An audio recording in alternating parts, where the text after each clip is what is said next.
For 32 years, my brother drove 90 miles every second Tuesday of the month to a town he claimed he hated. He told me he was visiting an old army buddy who needed help. I believed him because that's what you do when your kid brother looks you in the eye and asks you to trust him, when he died of a heart attack in his sleep at 68. I drove out there to tell the buddy in person, except there was no buddy. There was something else waiting in that town, sitting in a steel box under a name I'd never heard before, and what I found in that box did not just break my heart. It rearranged everything I thought I knew about the last 3 decades of my life. Before I tell you how a quiet man with arthritis and a busted hip brought a family of vultures to their knees, do me a favor and hit that subscribe button here at Reality Shock Stories. Tell me in the comments if you've ever buried someone and realized later you didn't know them at all. My name is Walter Harrison. I'm 71 years old. I worked 43 years as a freight dispatcher for the Norfolk Southern Railway in Roanoke, Virginia. I raised 2 children with my late wife Martha, who passed 12 years ago from ovarian cancer. My brother Thomas was the only family I had left in this world, or so I thought. The day they put Thomas in the ground was the hottest day of August I can remember, the kind of heat that makes your shirt stick to your back before you've even made it down the porch steps. The cemetery sat on a low hill outside Lynchburg, and the grass had gone brown from a summer with no rain.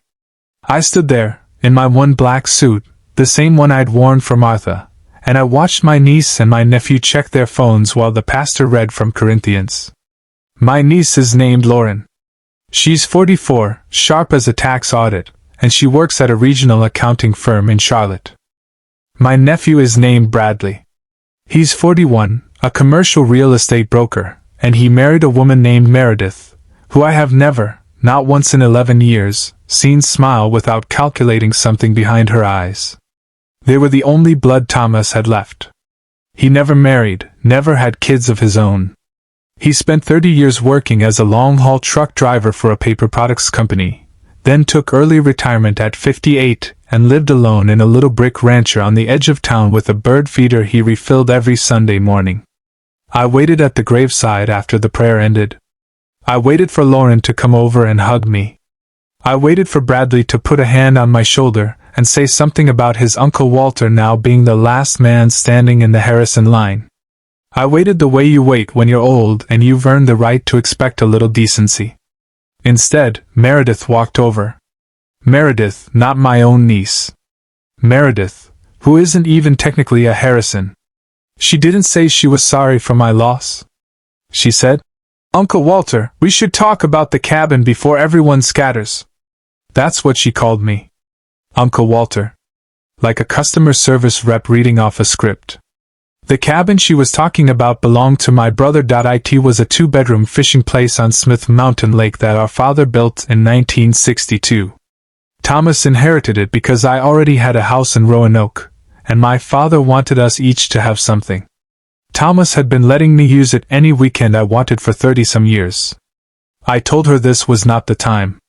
I told her my brother was not even covered with dirt yet, and we could discuss whatever needed discussing at the reception. She gave me this little tight smile, the kind women like her practice in the mirror, and she said, "Walter, with respect, you don't seem to understand. Thomas didn't have a will.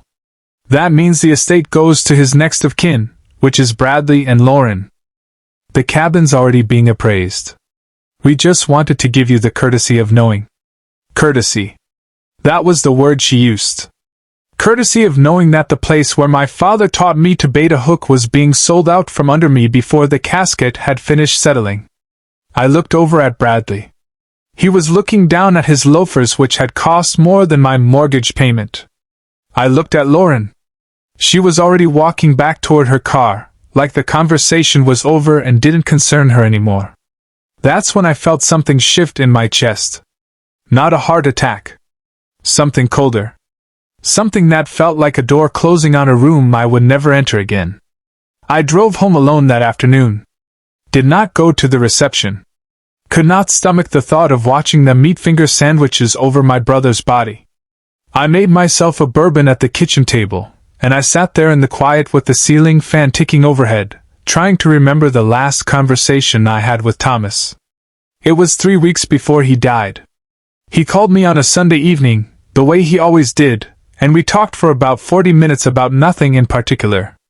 The Cardinals were having a bad season. His knee was acting up. He'd seen a red-tailed hawk that morning out by the feeder. And then at the very end of the call, he said something strange. He said, "Walt, if something happens to me, the box is at Tidewater Trust in a town called Marlowe Springs. You'll know the name." Then he laughed and said he was being morbid and we should change the subject. I had not thought about that sentence again until I was sitting at my kitchen table with a bourbon going warm in my hand. The box is at Tidewater Trust. You'll know the name.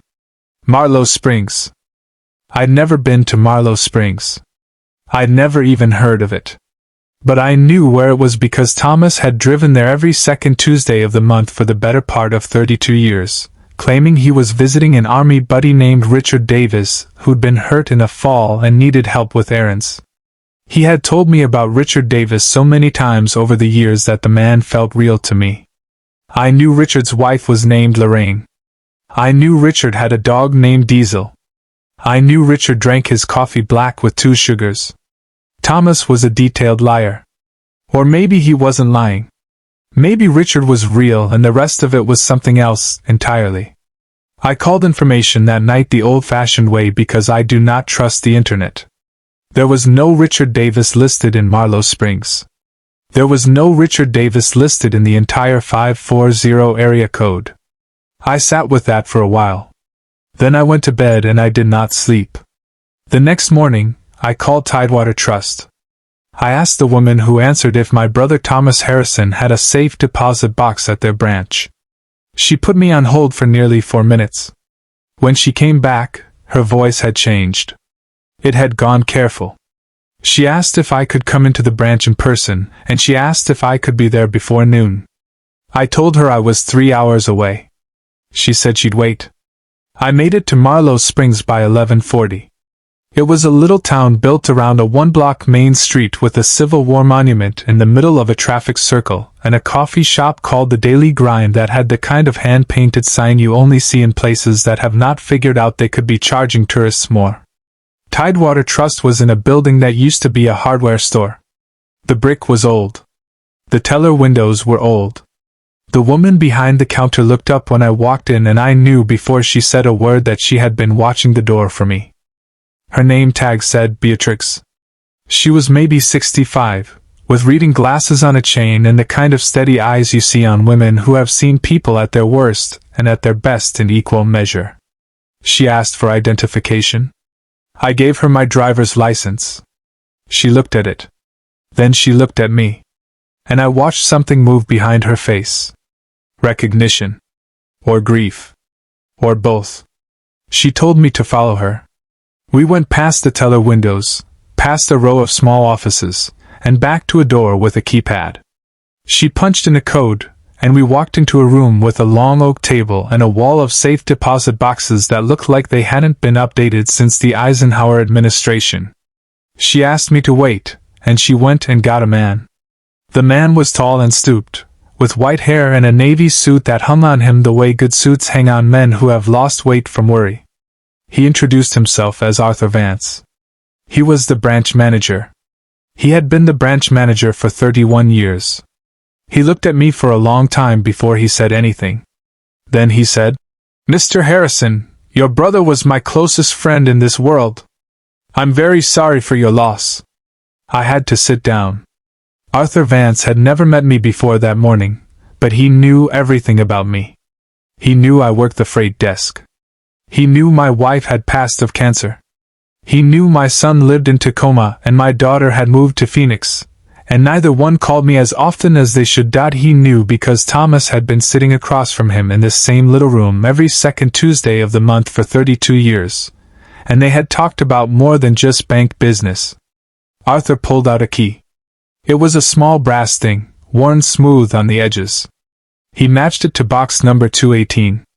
He turned both his key and Thomas's key in the locks, and he slid out a long steel container. He set it on the oak table. Then he stepped back and folded his hands in front of him and said, "Take all the time you need, Walter. I'll be right outside that door. I sat alone with the box for a full minute before I could bring myself to lift the lid. Inside was a stack of manila envelopes, each one labeled in my brother's blocky handwriting. The top one said, "For Walt." First. I opened it. Inside was a letter, 3 pages, handwritten on yellow legal paper. It was dated about 2 years before he died. The letter started, "Walt, if you're reading this, I'm gone, and I'm sorry I never told you any of this while I was alive." I didn't have the words. I had 30 years to find them, and I never did. So I'm going to tell you now. He wrote that he had never gone to visit Richard Davis because Richard Davis was a man he made up. The real reason he drove to Marlowe Springs every second Tuesday of the month was that in 1991, when he was 36 years old and driving a tanker route through Tennessee, he had stopped at a roadside diner outside of Bristol, and he had fallen in love with a waitress named Sarah Jenkins. Sarah was 28 years old, divorced, with a 4-year-old daughter named Emily. She was the kind of woman, Thomas wrote, who could make you believe in God just by the way she poured coffee. He said he asked her to dinner that night, and they were together, in their own quiet way, for the next 18 years, until she died of an aneurysm at age 46. He never married her. He never moved in with her. He said he had wanted to, more than anything in his life, but Sarah had been beaten so badly by her first husband that she could not bring herself to live with another man, even a good one. She told Thomas the only way she could love him was if she had her own door, and her own bed and her own life. So he respected that. He bought a little house 2 streets over from hers in Marlowe Springs in 1993, and he drove down to see her every second Tuesday, and every other Sunday, too, and most holidays. He sat on her porch and read books while Emily did her homework. He went to Emily's high school graduation. He paid for Emily's college, paid for her nursing school, paid for her wedding to a good man named Garrett. He paid for all of it, out of money that none of us knew he had. That was the part that made my hands start shaking. Thomas had not just been a long-haul trucker who saved his pennies. Thomas had been an investor, a serious one. He wrote that in 1983, when our father died and left each of us $40,000, I had used my share for the down payment on my house in Roanoke. Thomas had taken his $40,000 and given it to a young financial advisor at Tidewater Trust named Arthur Vance, who was just starting out, and he had told Arthur to do something smart with it, and Arthur had done something smart with it. Then, he had done something smart with it again and again and again for 4 decades. While my brother was driving tankers through the Smokies, Arthur Vance was quietly building him an estate. I had to put the letter down and walk around the room. When I came back to the table, I picked up the next envelope. It was labeled the numbers. Inside was a printed statement, neat and bound, with a cover page that had been notarized. I flipped to the summary page, the total at the bottom. After taxes, after expenses, after every dollar he had spent on Sarah and Emily and the upkeep of the cabin and the birdseed he bought every Sunday, there was $41,620,000 and change. I sat in that chair and I cried for my brother for the first time. Not the polite cry I had done at the cemetery. The real kind. The kind that comes from somewhere underneath your ribs and feels like it might never stop. I cried because he had lived an entire life that I had not been allowed to see, and he had loved a woman I had never met, and he had raised a girl who was not his blood but who was, in every way that mattered, his daughter. I cried because he had been alone with all of it for 32 years and the only person who knew the whole story was a banker in a Civil War town who he saw 12 times a year. When I could breathe again, I opened the 3rd envelope. It was thinner than the others. It was labeled the other loans. Inside was a green ledger. The kind accountants used to use with a black cloth spine. The pages were filled with my brother's handwriting. Dated entries going back almost 20 years. The first entry was about my niece Lauren. It was from 2006, the year she graduated from college. The entry read, Lauren asked Martha for $2,000 to cover the security deposit on her first apartment. Martha gave it to her. Lauren used it to put a down payment on a leased BMW. I learned about it from her landlord, who called the cabin number by mistake. I made the security deposit good myself. Walter never knew. I read on. There were dozens of entries. My niece had been borrowing money from my late wife for years, telling her she would pay it back, never paying it back, telling her not to tell me because I would worry.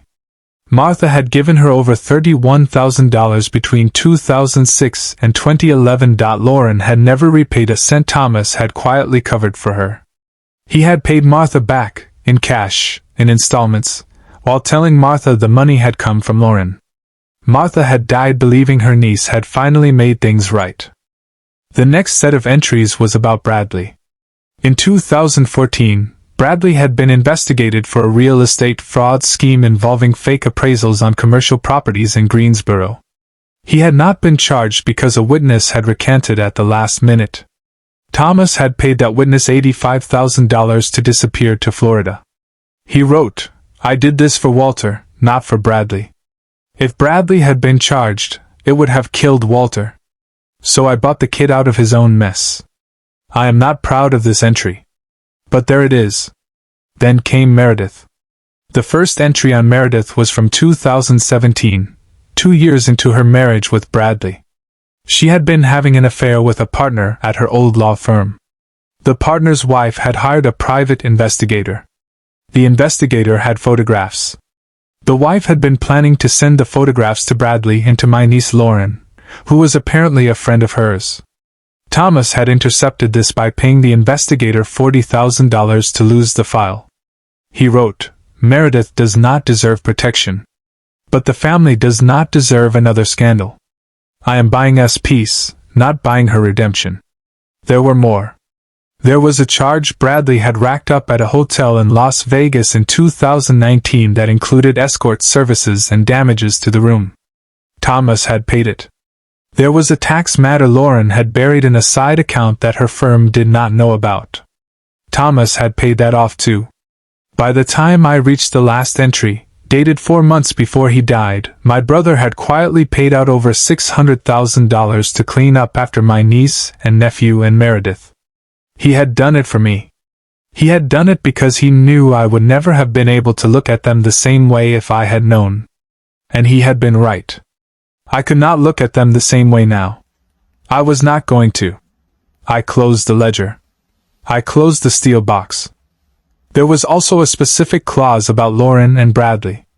The clause stated that any money my brother had advanced or paid on their behalf, as documented in the green ledger, was to be treated as a loan recoverable upon his death with interest calculated at the prime rate. The total recoverable amount with interest came to $741,000. 3 days later, Howard and I sat down with my niece, my nephew, and Meredith in a conference room in downtown Roanoke. I had asked them to come for what I called a family discussion about Thomas's affairs. Meredith showed up in heels and a blouse that probably cost what I make in a month. Lauren showed up with a leather folio under her arm, like she was there for a deposition she expected to win. Bradley showed up looking nervous, the way he had always looked nervous since he was 9 years old, and lost a baseball mitt I had given him. Howard started the meeting. He explained that Thomas had, in fact, left a will. Meredith's eyes narrowed. Lauren sat up straighter. He explained that the will had been on file for 8 years. He explained that the estate was substantially larger than the family had been led to believe. Bradley whispered, "How much larger?" Howard told him. There was a moment of pure silence in that room that I will remember for the rest of my life. Meredith's mouth came open. She looked at Bradley. Bradley looked at me. Lauren looked at the table. Then Howard explained who the beneficiary was. He explained Emily. He explained Sarah. He explained the 32 years. I watched my niece's face go from greed to confusion to fury in about 8 seconds. She said, "This is fraud. This woman is not a Harrison. She has no claim." Howard said very politely, "Legal claim is determined by the will of the deceased. And the will of the deceased was filed, witnessed, and notarized in 2017 and updated as recently as last spring." Meredith said, "We will contest." Howard said, "You are welcome to." The will has a no contest clause, and any beneficiary or potential beneficiary who challenges the will forfeits their share. Lauren said, "We are not beneficiaries, so we have nothing to forfeit." Howard opened his briefcase. He pulled out the green ledger. He set it on the table. Lauren's eyes went to it, the way a deer's eyes go to headlights. I spoke for the first time. I said, "That book has every dollar Thomas paid out on behalf of the three of you for the last 19 years. Martha's money that you never paid back, Lauren. The witness in Greensboro, Bradley. The investigator with the photographs, Meredith. The hotel in Vegas. The tax matter. All of it." Meredith went the color of putty. Bradley began to breathe in a way I did not like. Lauren put her hand on the table and said, "Uncle Walter, you cannot prove." I said, "I do not need to. The ledger is not the proof. The proof is in the bank records. The canceled checks. The wire transfers. All of which Howard has copies of. The ledger is just the story." Howard slid a document across the table. It was a demand letter. He said the estate was now calling in those advances as loans, with interest, totaling $741,000. He said they had 30 days to repay the principal or to enter into a structured settlement. After 30 days, the estate would file suit, attach wages, freeze accounts, and pursue any and all available collection remedies. Meredith said, "You cannot do this." I said, "It is already done." Lauren tried one more time. She tried to bring up the cabin. She said the cabin should at least pass through intestate law to the next of kin. Howard informed her that the cabin had been deeded to a private trust in 2009, with Emily as the named beneficiary. The cabin had not, technically, been part of Thomas's estate at all for the last 15 years. She had been planning to sell something that had never legally been hers to sell. That was the moment Bradley started to cry. Not pretty crying. The ugly kind. The kind that comes out of a 41-year-old man who has just realized he has been weighed and found wanting by the only uncle he has left. He looked at me and he said, "Uncle Walter, please, I have a kid. I have a mortgage. I cannot come up with that money." I looked at my nephew for a long time. I thought about the boy who used to come stay at our house for 2 weeks every summer. I thought about the baseball mitt. I thought about how Martha, who loved him fiercely, had given him money she did not have because she believed in him. I thought about my brother quietly cleaning up after him in Greensboro, paying $85,000 to keep him out of a courtroom and never asking for thanks. I said, "Bradley, my brother gave you a life he didn't have to give you. He gave you a life because he loved me and he knew I loved you. You spat on that. You stood at his grave and you talked about appraisals before the dirt was settled, so no. You will pay back what you owe. You will pay it back with interest. And when you are done, in 15 or 20 years, you will know what it cost a man to love you, and maybe by then you will be worth loving." I stood up. I picked up the ledger. Howard gathered his papers. We walked out, and we left them sitting there. Lauren was making a phone call. Meredith was staring at the wall. Bradley was still crying. I went home that night, and I sat on my back porch in the dark with a glass of iced tea, because I had decided to lay off the bourbon for a while, and I listened to the cicadas in the maple tree. I thought about Thomas. I thought about Sarah, the woman I never met. I thought about Emily, who I was going to drive down to see again next weekend, this time with photographs of her grandfather, of our father, of the cabin she had a right to walk into for the rest of her life. I thought about the little boy on her hip, who was named Thomas Walter Garrett, and who I had not stopped thinking about since I shook his small, sticky hand at the bank. The money did not change me. The money was not the point. The point was that for 32 years my baby brother had been loving a woman and raising a daughter and looking out for me in ways I had not earned and could not repay. He had carried all of it alone because he thought it would hurt me to know. He had been wrong about that. It would not have hurt me. I would have loved Sarah. I would have loved Emily. I would have loved that little boy. The only thing that hurt me was the 32 years I did not get to spend loving them too. So I am spending the years I have left making up for it. I drive down to Marlowe Springs every second Tuesday of the month now. I sit in the same chair at the same diner where my brother sat. I order the meatloaf because that is what he ordered, and I leave a big tip because Sarah worked these floors once. Then I drive over to Emily's house and I sit on her porch and I read books while her son does his homework. He is 6 now. He calls me Uncle Walt. He thinks I have always been here. I do not correct him.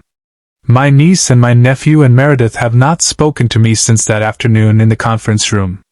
Bradley has been making the monthly payments late and grudging, but making them. Lauren filed for bankruptcy 9 months ago and lost her certification. Meredith left Bradley in the spring and moved to a town outside of Atlanta to live with a man I have not bothered to learn the name of. I do not wish any of them harm. I do not wish them well either. I wish them whatever the truth wishes them, which is a fair accounting and a long road home. My brother left me one more thing in that steel box. It was at the very bottom, under all the envelopes, in a plain white card. The card had 2 sentences on it, in the same blocky handwriting. It said, "Walt, you were never the smart one. You were the good one. Be good a little longer for me." I keep that card in my wallet now. I read it every morning before I get out of bed. And every second Tuesday, when I make the 90-mile drive down to Marlowe Springs, I read it twice. Once when I leave. Once when I get home. Because my brother spent 32 years driving that road for someone he loved. And I figure I owe him at least that. Henry Caldwell's story is not so different from mine. Money has a way of pulling masks off the people who wear them. Sometimes the quietest person in the family is carrying the heaviest load, and sometimes the loudest ones at the funeral are the ones who never knew the deceased at all.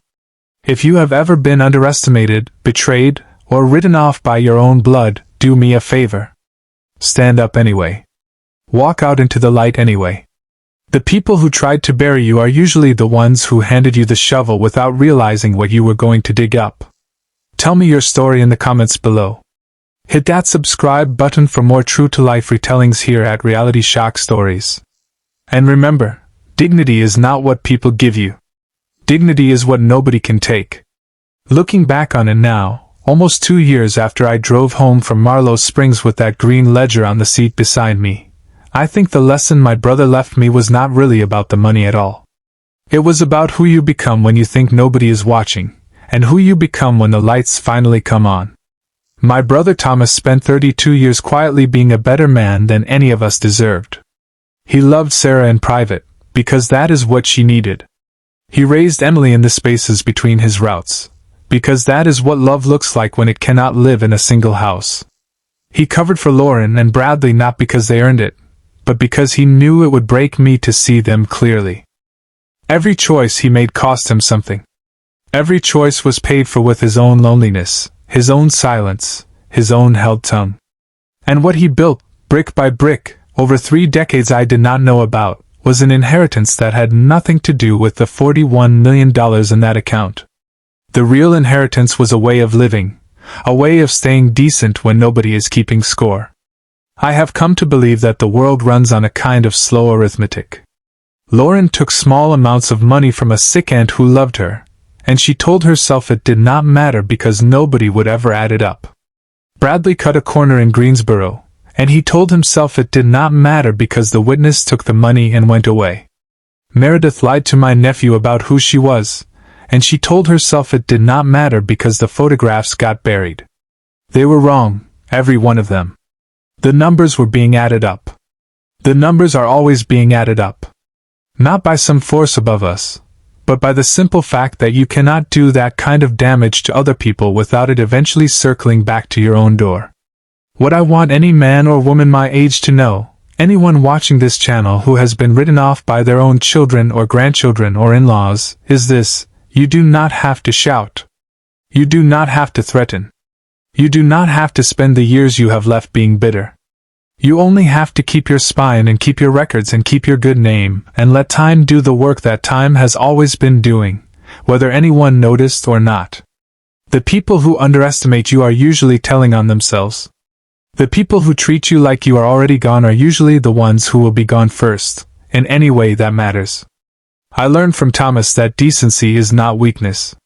Patience is not surrender. Quiet is not absence. He taught me, after he was already in the ground, that the strongest thing a man can do is the right thing, repeated for 30 years, with nobody clapping. That is the inheritance I am trying to leave to a 6-year-old boy named Thomas Walter Garrett, and to anyone else who needs it. Thank you for listening to Reality Shock Stories. If this story shook you to your core, do me a favor right now. Hit that subscribe button and turn on notifications. We break down the absolute truth behind family secrets, hidden fortunes, and the moments that change everything, right here on Reality Shock Stories. Now, I want to hear from you. Have you ever discovered a massive secret after someone passed away? Or have you ever had to stand your ground against toxic family members? Let me know your thoughts or share your own experiences in the comments below. Thank you for watching, keep your dignity intact, and we'll see you in the next shocker.